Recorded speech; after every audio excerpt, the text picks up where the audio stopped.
Hey everyone, welcome back to the channel Barbecue with Dave, and today we are cooking beef short ribs.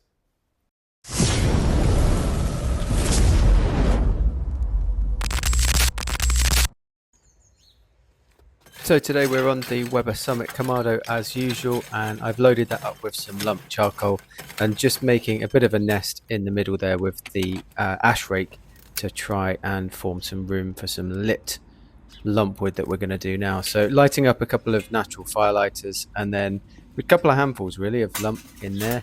That's going to see us right in terms of getting the rest of the charcoal lit later on. So here's our beef short ribs. They are beautifully cut, nice and thick. These are individual ones, not a rack. That was all I could get.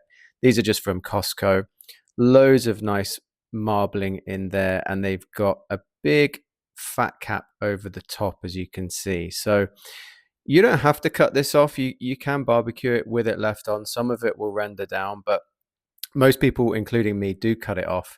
It just enables you to add some more rub to the top of the rib, and you'll pull that off anyway at the end. You won't want to eat that fat cap in its entirety. So get a sharp knife. I'm just using a Victorinox boning knife here. Try not to slice your thumb open like I did last time, and just cut away the worst of the fat that you can see. This particular rib's got some kind of weird deep bits of fat, so just do as best you can. It doesn't have to be perfect. There might be a couple of membranes as well, or some silver skin under here, which you can do your best to trim away. This one's going to end up being slightly smaller than the other rib, so potentially might dry out a little bit, but let's see. Here's the other one, just trimming that away, and as you can see, there's a good kind of silver skin there that I'll just slide the knife under and do your best to get rid of the most as you can. Again, remember to cut away from you and not towards you like I did last time I tried this.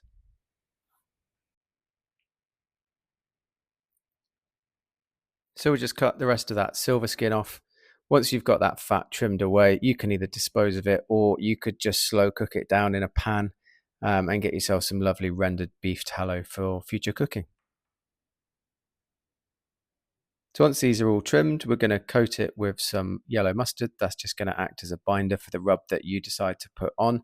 You can use whatever rub you like. Any beef type rub is going to work well, or even no rub. It's completely up to you. I'm just going to use salt and pepper on these. I really want to notice the flavor of the beef. So I use Himalayan pink salt.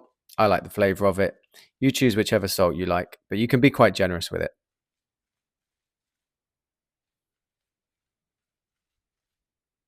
Just make sure everywhere gets a coating. The bottom isn't that important. There's no real meat there. It's just the membrane on the bottom of the bone. But you can coat it if you want to. Then we're just going on with some coarse ground black pepper and just trying to make sure it's relatively even and that all sides get a good coating. That's going to form a nice crust or bark on our ribs as they smoke.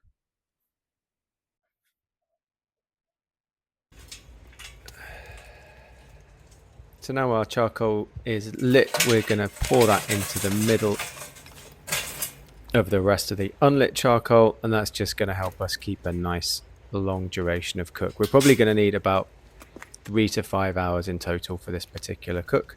I tend to run things slightly hotter than some people. I just don't want to wait quite as long. I don't think it makes too much difference. I'm sure the perfectionists will prove me wrong though. And I'm just going with a couple of lumps of oak. That's going to add some nice smoky, savory flavors to the beef. On with the diffuser plate that's now looking pretty grubby. Need to give that a clean, or do I? And then on with our grate, and the pit is going to come up to temperature. We're going to adjust the grates to the smoke setting at the bottom, and we're just going to leave the vents open whilst that comes up to temperature. Once it has, we can go on with our beef. And I should say, I'm running this pit today between 250 and 275 ideally. And guys, if you're enjoying these videos, please do click the subscribe button, hit that notification bell. The channel's growing really fast. I really appreciate it, and it really does help. So thank you very much. So as the pit comes up to around 220, 225. We just close off some of the vents to stabilize the temperature, and there you can see we're running at about 275. So we're going to have a look at these ribs now. By the magic of time, we've had about 2.5 hours have passed, and there's a nice bark forming on these ribs. Take them as dark as you like it. I actually don't like them to be too dark, so at this point I'm just going to check the internal temperature. And as you can see, it's quite some effort to put that thermopen or thermoprobe, or whichever you're using, into the beef. It's nowhere near done from a tenderness perspective, but if the bark is looking as dark as you like it, you can go ahead and wrap these up.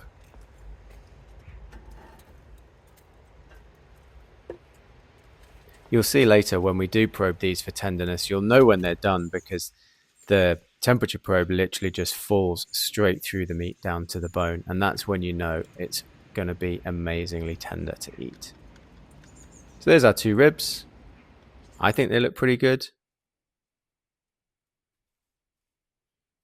We're going to wrap these in foil. I don't have any butcher paper, so foil it is going to be.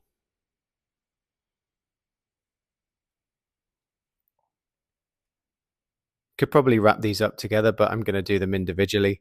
Again, I doubt it makes much difference. But these are just going to go back on the barbecue until they are done.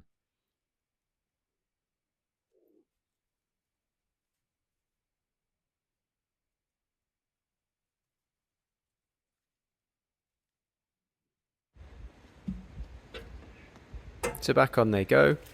We're going to keep the temperature running at around 250 to 275. Doesn't matter if temperature creeps up a little bit, but about an hour, probably hour and a half to 2 hours later, we'll give these a probe, and hopefully you can see from the video, but it just sinks straight through. Once you've got through the foil, it just sinks straight through the meat. It's so tender. I know they're done. Temperature wise, we're about 203 to 205 Fahrenheit. Nice, so I think they're about done. And here they are. You can see super tender. You can see how kind of jiggly they are.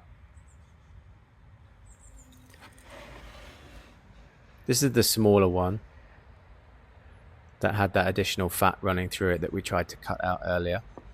Still really tender. Dried out a little bit more than the other one, but seriously, they're going to taste absolutely fantastic.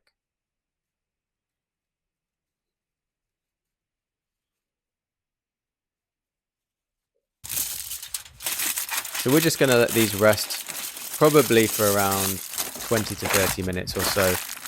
Let them settle down. The temperature's going to come down a little bit, and then they're going to be ready. And we'll go for the classic squeeze. Yep. Definitely juicy. This one, maybe not so much. They can't all be perfect, but they are good. Promise you that, guys. You could just eat these as they come. I quite often like to pull them and have them in tacos. But beef short ribs are really one of the finest things you can cook on a barbecue, and they really aren't that difficult to do. Just cover them in the rub of your choice, smoke them at 250 to 275 for a few hours until the bark is kind of the color that you like. Wrap them up, put them back on the pit. Wait until they're probing super tender so that that temperature probe just kind of slips straight through them without really any resistance. Take them off, let them rest, and once again you will be a barbecue legend. Look how tender that is.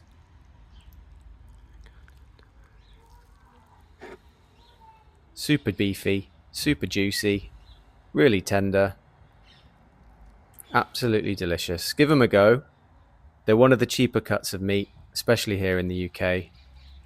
You won't be disappointed, and anyone can do it. So I'll see you next time. Thanks for watching. And please don't forget to like and subscribe.